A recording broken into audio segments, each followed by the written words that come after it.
Fan of اسلام کے ناظرین و سامعین، السلام علیکم ورحمۃ اللہ وبرکاتہ۔ اللہ کی رحمت اور اس کے فضل سے آپ خیریت سے ہوں گے، آپ کے گھر والے بھی ٹھیک ہوں گے۔ آگے بڑھنے سے پہلے میری گزارش ہے کہ آپ اس چینل کو سبسکرائب کریں، بیل آئیکن کے بٹن کو دبا دیں تاکہ آپ کو آنے والی ہماری ہر نئی ویڈیو مل سکے۔ اللہ کے نبی صلی اللہ علیہ وسلم تذکرہ میرے خاتم النبیین صلی اللہ علیہ وسلم کا۔ آپ کو جب حلیمہ سعدیہ نے اپنی گود کے اندر اٹھایا، ان پر اللہ کی رحمت اور برکت کا ایسا دروازہ کھلا جو پھر کبھی بند نہ ہوا۔ جب وہ آپ کو لینے آئی تھی تو اس وقت ان کے پاس ایک سست گدی تھی جو چل بھی نہیں سکتی تھی صحیح طرح، اور قافلے والے جو اس کے ساتھ آ رہے تھے انہوں نے کہا تھا کہ اے حلیمہ، ہم تیرے ساتھ نہیں چل سکتے، تیری گدی مریل سی ہے، ہم اسی طرح دیر ہو جائے گی ہم جا رہے ہیں۔ وہ آگے نکل گئیں اور آپ کو اسی طرح چھوڑ دیا۔ آپ اسی گدی پر مکے کے اندر پہنچی۔ جب ساری دائیوں نے اپنے اپنے بچے لیے جس ڈیرے پر تھی اس ڈیرے پر پہنچی تو حلیمہ سعدیہ انہوں نے خاتم النبیین صلی اللہ علیہ وسلم کو اٹھایا ہوا اس ڈیرے پہ پہنچی، اور رحمتیں برکتیں ایسی ہوئیں کہ ان کے سینے کے اندر دودھ نہیں تھا، ان کا اپنا بیٹا روتا تھا، بلکتا تھا، چیختا اور چلاتا تھا بھوک کی وجہ سے۔ اللہ کے نبی صلی اللہ علیہ وسلم کو اپنی گود کے اندر اٹھایا تو سینہ دودھ سے بھر گیا۔ ان کے بیٹے نے بھی دودھ پیا اور خاتم النبیین صلی اللہ علیہ وسلم نے بھی دودھ پیا، اور دونوں آرام کی نیند سو گئے۔ ادھر سیدہ حلیمہ کے خامد اٹھنی کے پاس گئے تو دیکھا تھنوں کے اندر سے دودھ ابلنا چاہتا ہے، باہر نکلنا چاہتا ہے۔ انہوں نے برتن پکڑا، جلدی سے دودھ دھویا اور دودھ دھو کر خود بھی پیا اور سیدہ حلیمہ کو بھی پلایا، اور دونوں رات انہوں نے آرام سے بسر کی۔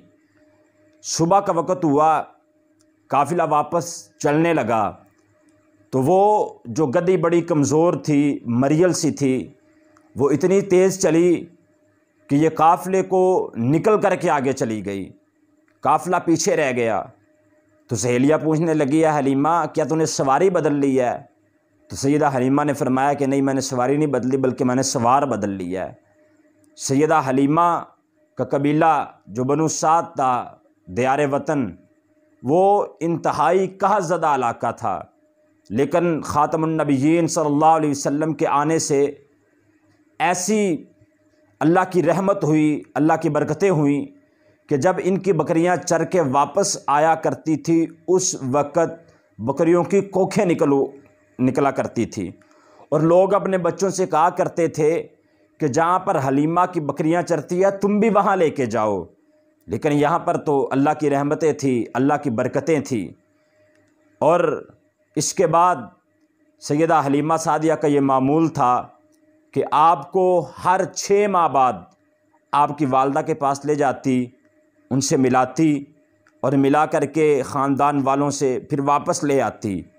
2 سال کا عرصہ بیت گیا، آپ پختہ اور مضبوط ہو گئے، اتنے مضبوط، اتنے طاقتور کہ عام جو بچے تھے وہ اتنے طاقتور نہیں تھے جتنے خاتم النبیین صلی اللہ علیہ وسلم مضبوط اور پختہ ہوئے۔